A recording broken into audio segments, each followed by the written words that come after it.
Alright, magandang araw. Welcome back dito sa AJ Commentaries mga kababayan. Magandang umaga, magandang hapon, magandang gabi kung anong oras man kayo ngayon dyan. At Happy Independence Day. Magiging lang tayo magandang pag-uusapan, pero bago po yan, huwag niyo po sana kalimutan mag-subscribe, mag-comment at mag-like. Ating po magandang pag-usapan ngayon, naisip ko lang to kanina kasi napanood ko yung interview kay Sara Duterte. Sinasabi niya reflection, kumbaga nang nangyayaring kaguluhan sa Senado, ang reflection daw yun ng anong klase ng leader ang meron tayo ngayon. Ang pinapatungkulan niya diyan ay yung presidente, of course, kasi isa rin siya sa leader ng pamahalaan ngayon, vice presidente siya. Pero of course, ang tinutumbok niya diyan yung kalaban niya ngayon, si BBM, ang presidente. Ngayon, punta lang natin saglit yung kanyang naging pahayag na yon.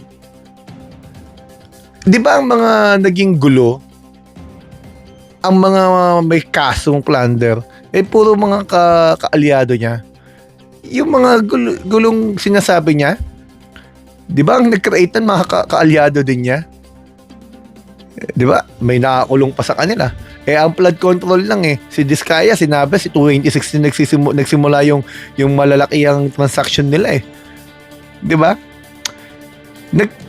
Kung hindi po naman pinunayan, at kaya nga po ang punto natin ganito Sinasabi nila ng grupo ng mga DDS, weak ang liderato ni President Bongbong Marcos. Mahina daw siya. I disagree. Pero yun, tanggapin natin. Sinasabi nila, mahina si BBM. Malakas si Duterte, si Digong. Matapang. Diba? Lahat kinakalaban. Ang tanong, tandaan po natin sa panahon ng panunukulan ni Presidente Duterte, marami siyang sinabing nangyayaring mga korupsyon. Ang tanong, may napakulong po ba siya? May pinakulong ba si Digong Duterte sa lahat ng sinabi niyang mga nangyayaring mga korupsyon noon?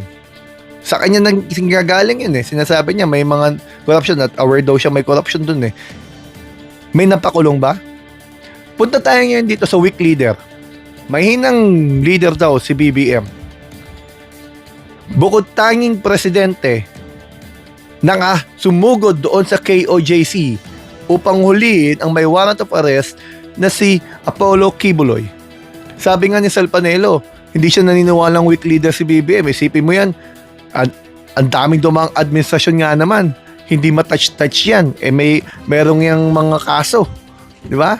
Pero itong weak leader na sinasabi nila, kinulong si Apollo Kibuloy. Sino pa? Itong weak leader na to, pinakulong din yung mga Diskaya dahil sa flood control. Ang kanyang mismong kaalyadong si Bong Revilla nakakulong. Big Fish? Si Jenggoy Estrada ngayon nakakulong. Marami pang nakaabang mga kaso. Etong weak leader na to, ang siyang nagpakulong at nagpahuli rin sa Tatay Digong nila. Paano naging weak yan? May political will. Bakit? Siguro pinagkakamalian nila yung pagiging tahimik ni BBM. Hindi sumasagot, banat sila ng banat, minumura nila kung ano-anong sinasabi nila. Pero ang realidad, gumagalaw ang sistema ni BBM sa paraang ikagugulat nila kasi isa-isa silang pinakukulong Kay Duterte noon, sinasabi niya, malakas yung Duterte. Di ba? Hindi pwede korupsyon. Kaya nga ang tanong, may napakulong ba? Baka alam po ninyo, baka hindi ko narinig, hindi ko nabalitaan. Maaari nyo akong itama. I-comment nyo dyan. Meron bang napakulong dahil sa korupsyon? Sa ngayon kasi, maraming pinakulong. Alice Guo, Diskaya, Bong Revilla, Jinggoy Estrada, marami pa. Apollo Kibuloy at si Duterte nandun ngayon sa ICC. Hindi man tayo natutuwa nangyari kasi syempre tayo bilang Pilipino, maganda pa rin sana ang elitisin siya sa Pilipinas. Subalit, tama rin naman ang punto ng ibang panig na ano nga asahan nga naman sa sistema doon sa Pilipinas. At narinig ko lamang kasi nga naman ex-president yun may kapangyarihan, maraming kapit, At wala nga daw pumapansin sa mga reklamo. Okay na yun, napunta siya sa ICC. Mas malaking problema. Ano? Pero sinasabi nila weak leader, mahinang leader daw to. Pero lahat ng ito nangyari sa ilalim niya at meron pa siyang 2 taon.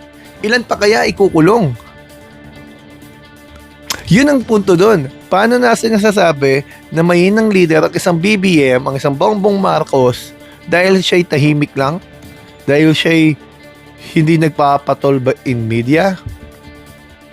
Kasi sa media buwabanat yung mga kalaban niya Ito, ano lang siya Pero patong-patong ng mga kaganapan ng nababalitaan, naririnig natin, inisa-isa niya Sa katunayan niya, may mga nagtatago pa. Harry Roque nagtatago hanggang ngayon. Hindi makauwi. Zaldico. Oh, meron pa pala siyang pinahuli at pinakulong, si Teves. Pinahuli niya from, sa Port Moresby sa Papua New Guinea ata nahuli yun Ngayon, nakakulong.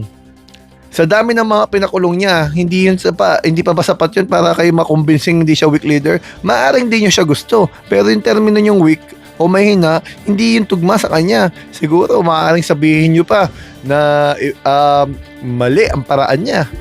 Pero ang totoo, may political will. Gaya na sinabi ni Sal Panelo sa isang interview, may political will yung mama. Yun na sinabi niya. Dahil, obvious, na merong ginagawa si BBM na hindi niya hinahayag. Kasi lahat naman niya may kumpas Hindi naman pwede mahuli si Digong Duterte ng hindi niya alam Di ba? Hindi rin naman pwede mahuli si Apollo Kibuloy ng hindi rin niya alam. Lahat yan. Di ba? Lahat yan ay dumaan sa kanya at lahat yan ay binigyan niya siguro ng go signal. O, malamang si Bato de la Rosa. Hanggang ngayon, nagtatago. O, paano nyo sasabihin weak yan? May hina pala presidente niya. Bakit yung nagtatago? Iyon ang pinupunto natin. Mali ang ginagamit nilang adjective kay Pangulong BBM. Dahil ang totoo, si BBM, hindi lang nila katulad. Iba ang style. Hindi katulad ng kanyang tatay na agresibo at kita mo yung galaw. Ito, ibang klase. Kaya napagkakamalian siya na mahina no? Pero ibang klase natatagalan yung iba pero may sagot. After a while, nagugulat ka na lang. May nasampahan ng kaso, may nakulong, may sinugod, etc. etc.